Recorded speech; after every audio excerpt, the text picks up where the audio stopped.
Restiamo umani per chi al cuor s'affaccia, per chi ha vissuto sempre di speranza, per chi ha lottato con il vento in faccia, per dissettarci almeno di coscienza.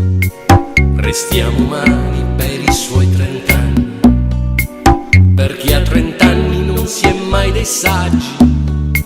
Nessuno chiese il perché ai suoi affanni, nessuno chiese dei suoi lunghi viaggi.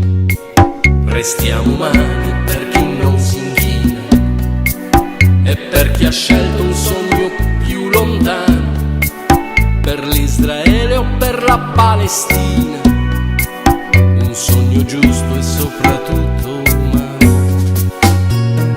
Da lassù si vedranno fiumi, fiori e cuori in festa, brillerà mille fuochi e stelle come a dire basta. E poi pietà per le lacrime innocenti, un sole nuovo nascerà, una luce terza e nuove menti ancora e noi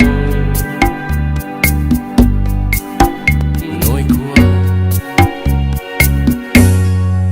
Restiamo umani per chi ha perso un figlio e per chi ha dato tanto ad un fratello, che il suo pensiero sia come un germoglio, che cresca saggio e non resti un fuscello.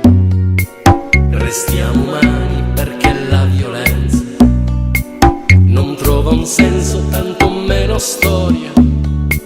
Restiamo umani perché l'evidenza si può celare con la falsa gloria.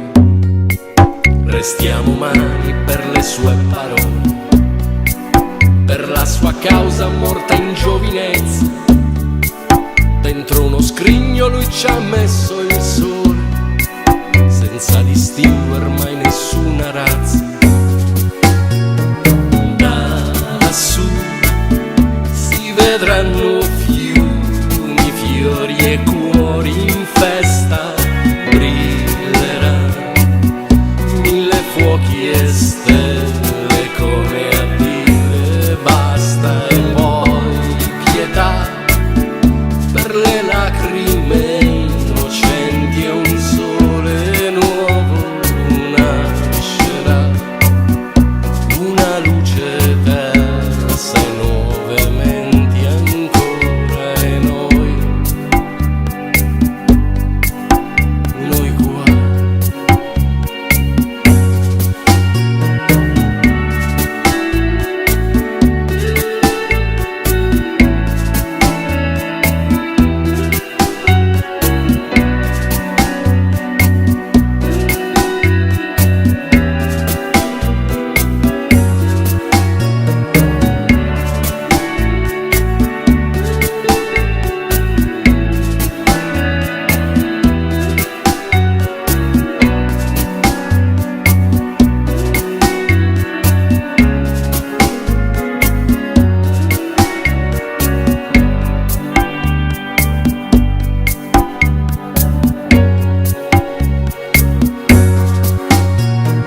Da lassù si vedranno fiumi, fiori e cuori